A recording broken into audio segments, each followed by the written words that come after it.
आइए सुनो कहानी के तहत आज सुनते हैं सुप्रसिद्ध लेखक यशपाल जी की लिखी कहानी पहाड़ की स्मृति। वाचन स्वर से निलय। अब तो मंडी में रेल, बिजली और मोटर सभी कुछ हो गया है, पर एक जमाना था जब यह सब कुछ न था। हमीरपुर से रुवालसर के रास्ते लोग मंडी जाया करते थे। उस समय व्यापार या तो खच्चरों द्वारा होता था या फिर आदमी की पीठ पर चलता था। उन दिनों में मंडी के रास्ते कुल्लू गया था। मैंने मंडी नगर से कुछ उधर ही एक अधेड़ उम्र की पहाड़िन को बांस की टोकरियों में भर भर कर खुबानियां लिए सड़क किनारे बैठे देखा। पहाड़ी लोग अक्सर इस तरह कुछ फल वल लेकर सड़क किनारे बैठ जाते हैं और राह चलतों के हाथ पैसे दो दो पैसों का सौदा बेचते रहते हैं। निश्चित खुबानियां बहुत बड़ी बड़ी और स्वादिष्ट थी। मेरे समीप पहुंचते ही उस पहाड़ी ने बिगड़ी हुई पंजाबी में सवाल किया, क्या तुम लाहौर के रहने वाले हो? मेरी पोशाक देखकर ही शायद उसे यह ख्याल आया होगा कि मैं लाहौर का रहने वाला हो सकता हूं। मैंने सोचा, क्या वह मुझे पहचानती है? मैंने झट से उत्तर दिया, हाँ हाँ, जी हाँ, मैं लाहौर का ही रहने वाला हूँ। उसकी आंखें कदरे खुशी से चमक उठी। उसने पूछा, तुम परशुराम को जानते हो? विस्मय से मैंने पूछा, परशुराम? कौन परशुराम? कुछ व्यग्र होकर उसने उत्तर दिया, परशुराम ठेकेदार। मेरी कुछ समझ में ना आया। मैंने फिर पूछा, कौन परशुराम ठेकेदार?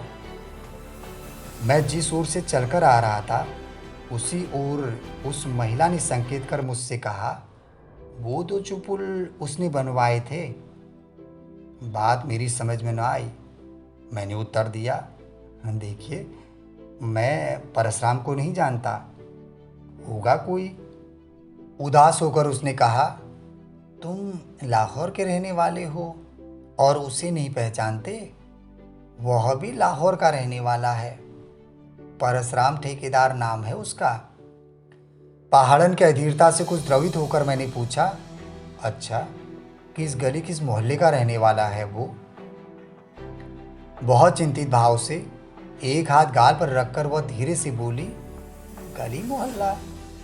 गली मोहल्ला नहीं, वह लाहौर का रहने वाला है। तुम भी तो लाहौर के रहने वाले हो, उसे नहीं पहचानते? परशुराम ठेकेदार नाम है उसका। उस औरत की नादानी पर मैं हंस न सका। उसे समझाने की लाख कोशिश की कि देखिए, लाहौर बहुत बड़ा शहर है। अधिक नहीं तो 2-2.5 लाख आदमी लाहौर में बसते होंगे। वहाँ एक एक मोहल्ले में इतने आदमी लोग रहते हैं कि एक दूसरे को नहीं पहचान सकते। मैं हीरा मंडी में रहता हूँ।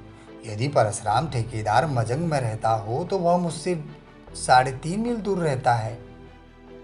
हालांकि वह भी लाहौर में रहता है और मैं भी लाहौर में रहता हूँ, और हम लोगों के बीच में दूसरे लाखों आदमी लोग भी रहते हैं। पर बात औरत की समझ में न आई। उसकी आंखों की प्रसन्नता काफूर हो गई। गाल पर हाथ रखकर वह धीमे आवाज से फिर मुझसे बोली, वह लाहौर का ही रहने वाला है। लंबा है, गोरा गोरा है, प्यारी प्यारी उसकी आंखें हैं। तुमसे कुछ जवान होगा। भूरा भूरा कोट पहनता है और रेशमी साफा बांधता है। हाँ, वह लाहौर का ही रहने वाला है।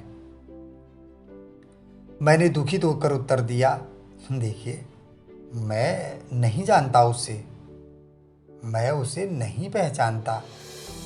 और उसकी टोकरी के पास उकड़ू बैठकर मैं खुबानियां चुन चुनकर अपने रुमाल में रखने लगा। फिर सहानुभूति के तौर पर मैंने उससे पूछा, क्यों, तुम्हें उससे कुछ काम है क्या? वह गहरी सांस खींचकर बोली, हाँ, परासर यहाँ पुल बनवाता था। 5 बरस हो गए तब वह यहाँ था। वह जब जाने लगा तो मैंने कहा, मत जा। लेकिन उसने कहा मैं बहुत जल्द थोड़े ही दिन में लौट आऊंगा। वह आया ही नहीं।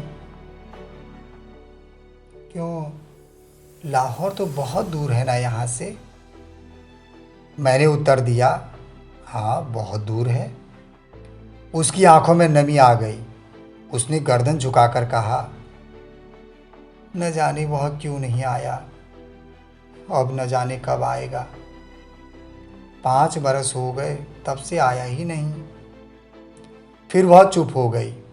कुछ देर बाद गर्दन झुकाई वह पुनः बोली, उसकी राह देखती रहती हूँ, इसलिए यहाँ सड़क पर आकर बैठ जाती हूँ। मेरा बहुत काम हर्ज हो जाता है, लेकिन क्या करूँ, दिल घबराता है तो यहीं आकर बैठ जाती हूँ। 2 और आदमी लाहौर से आए थे, पर वह नहीं आया और ना ही उनके हाथों कोई जवाब भिजवाया। 5 बरस हो गए। वह फिर चुप हो गई। तभी एक छोटी सी लड़की, प्राय 5 बरस की, एक ओर से दौड़ती आई और मुझ अपरिचित को देखकर सहम गई। फिर एकाएक माँ के आंचल में मुंह छिपाकर वह उसके गले से लिपट गई। मैंने पूछा, यह तुम्हारी लड़की है? उसने सिर झुकाकर हामी भरी और लड़की के सिर पर हाथ फेरते हुए कहा, "हम्म, यह भी 5 बरस की हो गई है, लेकिन इसने बाप को अभी तक नहीं देखा। देखे भी तो पहचान न पाए।" उन दोनों की ओर देखते हुए मन में विचार आया कि लोग कहते हैं विरह प्रेम का जीवन है और मिलन अंत। क्या वह अपने प्रेम का अंत कर देना चाहती है?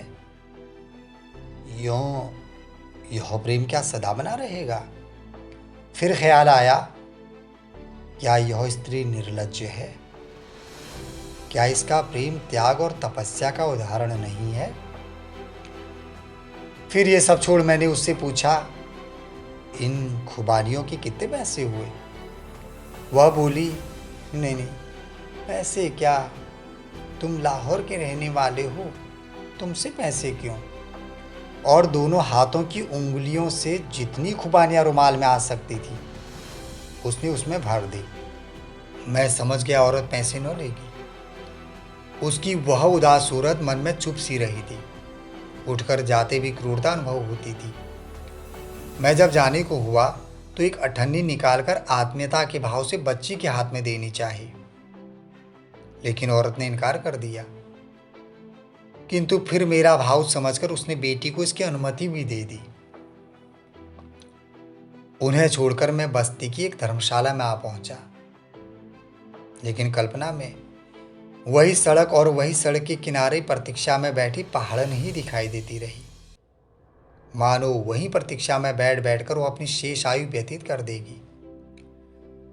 जब सुबह धूप निकलने पर मैं धर्मशाला से निकला तो मेरे पैर स्वयं उसी सड़क की ओर चल दिए।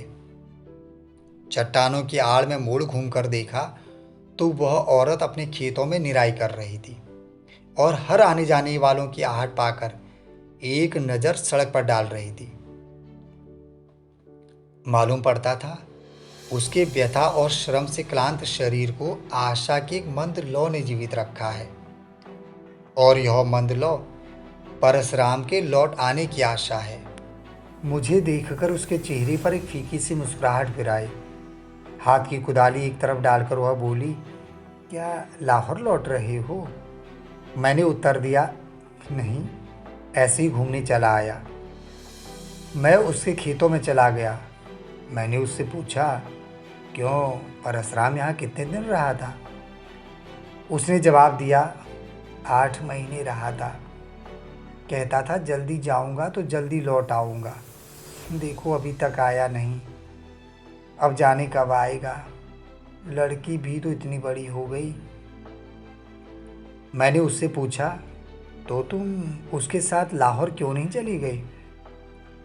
उसने गाल पर हाथ रखते हुए कहा, हाँ नहीं गई। परशुराम ने तो कहा था कि तू चल, पर मैं नहीं गई। देखो मैं कैसे जाती, यहाँ सब काम किसके हवाले छोड़ जाती। वो सामने खुबानियों के पेड़ है, वो नाशपातियों के पेड़ हैं, सेब हैं, 2 अखरोट के पेड़ हैं। मैं यहाँ ये सब छोड़कर कैसे चली जाती। एक दफ़े जब मैं छोटी थी ना, मेरी मौसी मुझे अपने गांव वहाँ नीचे ले गई थी। उसका घर बहुत दूर है, 10 कोस होगा। वहाँ बहुत वैसा वैसा है, न यह पहाड़ है, न यह ब्यास नदी की आवाज़, न ऐसे पेड़, रूखा रूखा मालूम होता है। वहाँ मुझे बुखार आ गया था, तब मेरा फूफा पीठ पर लाद कर यहाँ लाया। आते ही मैं चंगी हो गई। तब से मैं कहीं नहीं गई। लाहौर तो बहुत दूर है, वहाँ शायद लोग बीमार हो जाते हैं। परशुराम के लिए मुझे बहुत डर लगता है, क्या जाने क्या हाल हो। हमारे यहाँ बीमार कभी ही कोई होता है, हो भी जाए तो हर दो जुल्हा झाड़ फूक देता है। लाहौर में क्या कोई अच्छा झाड़ने वाला है? मैंने उत्तर दिया, हाँ है, क्यों नहीं, बहुत से हैं। संतोष से सिर हिलाकर उसने कहा, अच्छा। फिर मैंने संकुचाते हुए उससे पूछा, परशुराम के आने से पहले तुम्हारा ब्याह नहीं हुआ था? उसने बताया, ब्याह तो हुआ था बहुत पहले। मुझे ब्याह कर यहाँ से मेरा आदमी तकू ले गया था, पर वहाँ मुझे बिल्कुल भी अच्छा नहीं लगा। मैं वहाँ बीमार हो गई। वहाँ फिर मेरी सौत भी मुझे बहुत मारती थी। मैं यहीं लौट आई। मेरा आदमी कभी कभी यहाँ आकर रहता था, लेकिन ब्याह के 3 साल बाद वह गुजर गया। मैं माँ के पास ही रही। मैंने परशुराम से कहा था, यहाँ सब कुछ है, तू कहीं मत जा। वह कहता था, मैं जल्दी आ जाऊँगा। 5 बरस हो गए, वह अभी तक नहीं आया। देखो कब आए। अब तो 2 बरस से माँ भी नहीं है। चौथे दिन तीसरे पहर में फिर उधर से गुजरा। वह सिर झुकाए अपने खेत में काम कर रही थी, कुछ गुनगुनाती जाती थी। मैं एक क्षण भर वहाँ उसे खड़ा देखता रहा। शायद वह विरह का कोई गीत गुनगुना रही थी या पिछले दिनों को याद कर रही थी। उसके याद में विघ्न डालना उचित न समझा और मैं लौट आया। मंडी में मैं सप्ताह भर ठहरा। कुल्लू के लिए चलने से पहले मैं उसे फिर एक दफे देखने के लिए गया। वह अपने खेत में उसी तरह अनमनी सी निराई कर रही थी। उसकी लड़की खेत से निकाली हुई घास को दौड़ दौड़ कर बाहर फेंक आती थी। मैंने आते हुए कहा, आज जा रहा हूँ। उसने उत्सुकता से पूछा, लाहौर? मैंने कहा, हाँ, कुल्लू जा रहा हूँ, वहाँ से लाहौर लौट जाऊँगा। बड़ी आजीजी से उसने कहा, परशुराम से मेरा संदेशा ज़रूर कहना। कहना दिन भर सड़क ताका करती हूँ, मैं बड़ी इंतज़ार में हूँ। 5 बरस हो गए, अब ज़रूर लौटा। तेरी लड़की भी तुझे पुकारती है, कहोगे ना? मैंने कहा, ज़रूर कहूँगा। फिर वह अपनी बेटी को प्यार कर बोली, देख, बाबू तेरे बाप के पास जा रहा है, बाबू को सलाम कर, बाबू तेरे बाप को भेज देंगे। अच्छा कहकर मैं लौट पड़ा और फिर उधर न देख सका। ऐसा जान पड़ता था मेरी पीठ पर उसकी आंखें गड़ी जा रही हैं। मन में एक अजीब बेचैनी से अनुभव हो रही थी, कह नहीं सकता। परशुराम के प्रति क्रोध था, पहाड़िन के प्रति करुणा थी, या परशुराम से ईर्ष्या। तो ये कहानी आपको कैसी लगी, मुझे ज़रूर बताइएगा। और हाँ, यदि कहानी आपको अच्छी लगी हो तो चैनल को सब्सक्राइब करना न भूलें। तो फिर मिलते हैं एक नई कहानी के साथ बहुत जल्द। नमस्कार।